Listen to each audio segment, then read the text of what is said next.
Welcome to Tech Ascent, the podcast where we dive into the trends, strategies, and success stories that are reshaping the tech landscape as we know it today. I'm your host, Oliver Klingane. I'm also the founder of Ascension, the premier business development partner within tech. Today, we're joined by one of the founders of an innovative platform known as Option Alpha, Kirk Du Plessis. Kirk, welcome to the show. Would you mind telling the audience a little bit about yourself and the background behind Option Alpha? Awesome, man. Well, thank you. I appreciate being here. Thanks for the invite. Like you said, I'm one of the founders of Option Alpha. So it's me and my partner Jack and our small team.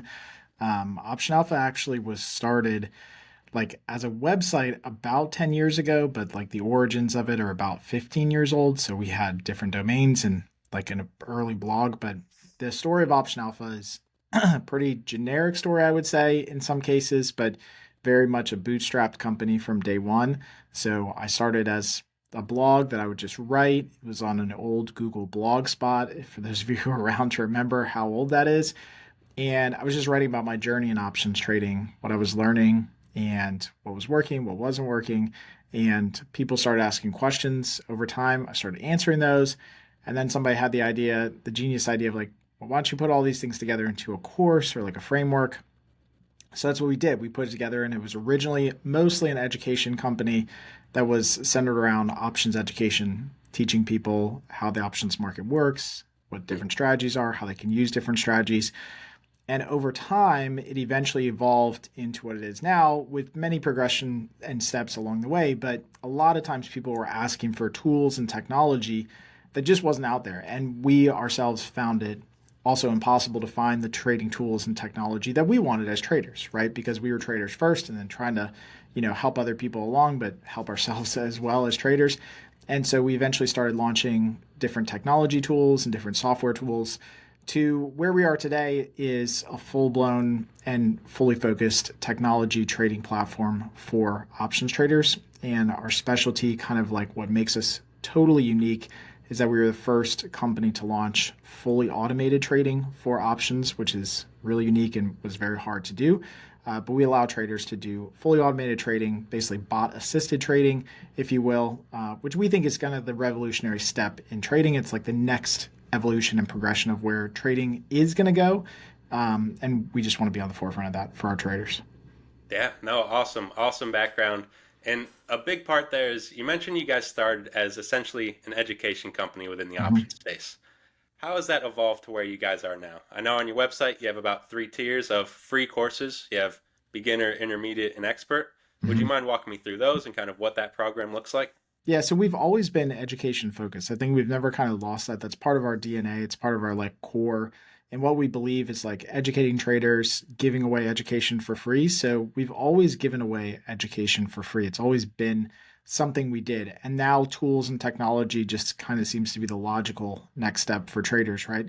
So part of what we do is continue to focus and pour into. And actually, before me and you jumped on this morning, I was doing some more outlining for new courses and how we can change up our education even this year, because it is truly like what we do as like the focal point of how we teach and grow. We think the options trading community is like to properly educate people on what to do, what not to do.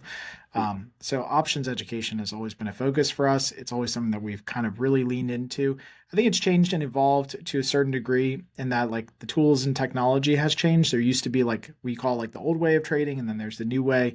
You could say like the 1.0 versus the 2.0 way of trading. But for us, it's, kind of going through that journey with our traders too, because we're evolving as traders. Before automated trading, like we all did everything manually. It was very time consuming, very, cumbersome, a lot of things you had to remember. And now with this transition to automated trading, that presents its own challenges and opportunities, obviously. No, for sure. And options trading on its own can be a complex subject for new beginners to understand. Sure. When you add in that element of automation, how do you go about kind of educating prospects on your tool is reliable, your platform's reliable? Yeah, well, I think it starts with being super transparent for the way that we built the platform. So I think our team did a really good job, not only just building a platform that was easy to use, but we kind of built the platform with this idea that everything that the bot or your automations do are not only one in your control, so you have the ability to control everything, but also everything is fully transparent. So there's no black box. So we did a lot of painstaking work into making sure not only everything's documented, but also you can see like logs every minute if you wanted to, going back years and years of data for every decision that your bot made. So everything that you told your bot to check, check this price, check this technical indicator, check this value. And we log it all. So you can go in and say, like, at what point, 5 months ago on Tuesday at 10:46, what was my bot doing? What decision did it make? What decision did I tell it to make? What was actually happening? So I think that's a lot of what goes into it, is like traders have full control over the platform. There's no black box. They can cancel, reject, override at any point, right? I think that's really different, because a lot of what I think most automation technology is you put something in and then you just get it out. And you don't really know what happens in the background. And although it might be a little bit more of a learning curve for people, the end result is that they have a lot more control, a lot more ownership, a lot more authority over their trading. And so I think that ultimately is better for traders. For new traders specifically, there's so many moving parts to trading that you have to remember, that when people start using automations and bots and like better technology for finding and executing trades, it actually becomes easier because they don't have to remember all of the things to do. Like there's not as many gotchas that you have to remember, because you're programming it into a bot to check for you, to make sure your position size is correct, to make sure that, whatever technicals or entry criteria you have are actually there, actually relevant and present in the market. There's not some fiction of your imagination. And it's always monitoring the position, so you don't have to. Like, you don't have to be tethered to your computer or your phone to manage and monitor things. And markets move super fast. And if you can't watch those markets, you need something to watch it for you. So I think when people learn that this is basically an assistance tool to help you become and elevate yourself as a trader, then they grasp it pretty quickly and they start to really leverage it. No, I love it. And you mentioned the markets move fast. Tech is another thing that moves fast. You've even seen it with Option Alpha. Your evolution over the past few years has been exponential. Going forward, AI has become a massive presence in the space. How do you guys kind of see your technology evolving? I think that, like what we're doing in Option Alpha, I think is already kind of at the forefront of options trading. Options trading, I've always said for a long time, has been like this dinosaur industry. It's very slow to evolve, very, lumbersome and cumbersome to move, right? It doesn't adopt things very quickly. I think, although contrary to popular belief, I think that AI is probably not going to be the thing that gets adopted into options trading very quickly, because AI in its most generic sense is just trying to, generate the next logical word in a string of words, right? Like it's not doing rational reasoning and analysis of markets right yet, and then building strategies to do that. So I think there's probably a place for it, for education, for training, for getting answers to questions, pretty quickly if you need to, like that support aspect of it. But I think, especially in the options market, there's always going to be a place for the logical, rational, overarching, like strategy that needs to be executed by a human with a brain and reasoning and an understanding of history and markets and things like that. And that, I don't think will ever go away. If anything, it's going to be more pronounced, right? As more people move into automated strategies, which they've already done, there's a little bit of a crowding out effect that you get in some of these markets, right? And so it kind of gives like a false flag or a false signal. You've seen it so many times before, like the 2007, 2008 crash, like, subprime was like huge market. Everybody was in it. It didn't mean it was the best market, right? Actually, the antithesis, it was the worst place that you could possibly be. So I think there's going to be a side of markets and trading that doesn't rely so much on AI, whatever, and relies more on execution through technology, but strategy still through a human, if that makes sense. No, it makes perfect sense. And with that, you mentioned the option space essentially being a dinosaur landscape, so to say. Being the leaders in technology, being a pioneer in the space, what's the next step of making sure you stay at that forefront? Yeah, I think that, for us, it's about, getting tools out that actually help our traders, right? So there's so many tools out there that just look really good and they have great designs. Like I love their designs. But like when you actually like break it down, like it doesn't really help somebody, or it's not novel enough that's totally unique, right? It's just a new way of doing something. We see this constantly. There's a lot of this going on in the brokerage space right now, where a lot of brokers are releasing advanced platforms or pro platforms, and they just look or feel different, but the underlying technology doesn't actually help a trader. Like there's nothing in there that truly helps somebody go from beginner to pro, right? Mm-hmm. And so we want to be at the forefront of that with like the tools that we're building, like some of the tools we have now, which is trade ideas, which is a completely different way of looking for a trade. So instead of just I usually use the analogy of like walking into the market and kind of, pointing and shooting and just kind of hoping something sticks.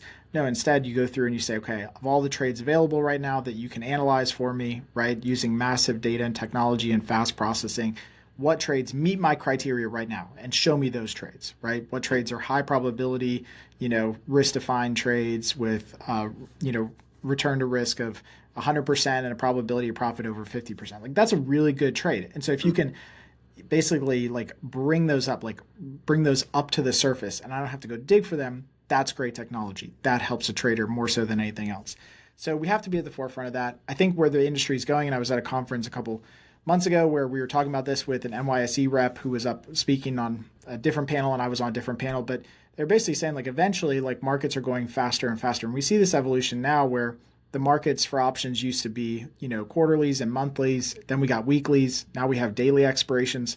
Daily expirations and 0DTE expirations are going to expand to more ticker symbols. So there's going to be more tradable opportunities for that set.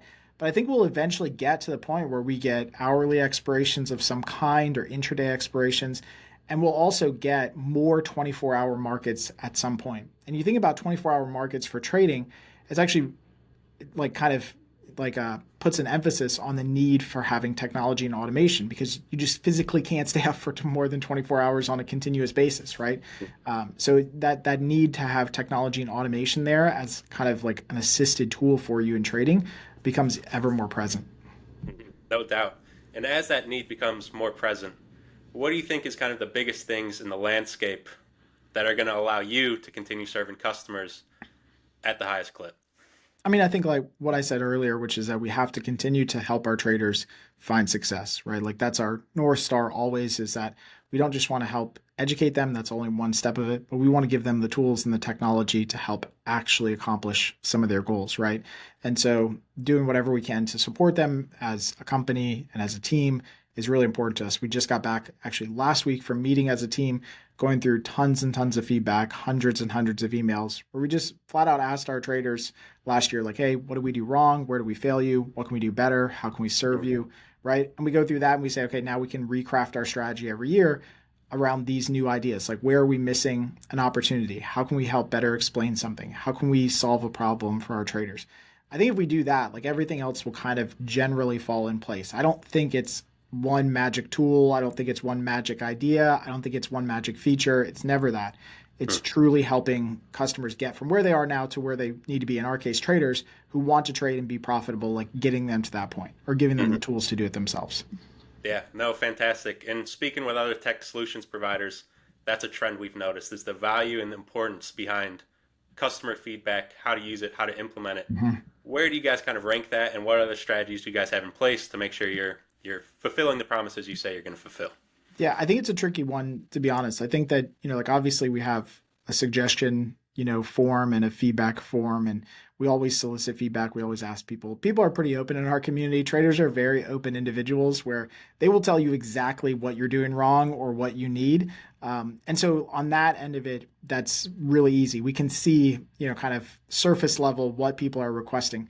I think the tricky part does come into play where like there's an underlying need that they haven't quite voiced or they think is going to be solved by XYZ. So they're like the famous quote, like if you ask people, Henry Ford said, if you ask people for like how to get around faster, they say, give me a faster horse, right? Like they didn't know an automobile was available. Like they didn't know that was the solution. And so what I think we try to do, and I know like my co-founder and partner, Jack, is really good at doing it, it's like understanding what they're actually looking for. And like, he does a good job going through this and going, okay, I know they're asking for this, but like, they don't really need that. What they need is this. They need this, which solves, 10 of these different things in one solution. And so I think when it comes to feedback, it's yes, it is listening and seeing what they say, but it's also trying to read between the lines and developing a relationship, which only comes over time, with saying, okay, I know they said this, but really what they're after is they're after XYZ.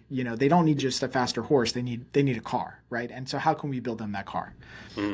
No, I love that analogy, and I think it is one of the biggest things in the tech space is sometimes people don't know what they don't know, whether that be with a platform like Option Alpha, whether that be in cybersecurity, IT, AI. It doesn't matter. A lot of people they're not up to date if they're not in the space, so it's up to us as the kind of leaders in the space to show them what's out there, what the best solution for their goals are. Sure. And so, as we wrap up, Kirk, moving forward into 2025, we're coming up on the end of January. What's the biggest goal? What do you want to see happen with Option Alpha this year? Yeah, I think we want to get to a lot more traders. I mean, that's basically our big goal right now is to reach a lot more traders that still are trading the old antiquated way. I feel like we have a solution for them. I feel like we have a way to help solve their problems and get them to the next stage in their trading. So we really want to reach a lot more people. But at the same time, we want to go a lot deeper with our relationships with our traders. So a lot more education, getting more on podcasts and videos, things like that, starting to introduce live events and boot camps and workshops, like having more of a connection with the people who want to be connected with us and having a deeper relationship with them. So that's big on our list this year. I think we'll do it. So we've got a good team in place to make it happen. Fantastic, Kirk. I love it. I really appreciate you coming on the show. I wish you and Option Alpha the best. I know you guys are going to do great things this year, and I look forward to following along. Awesome. Thanks, man.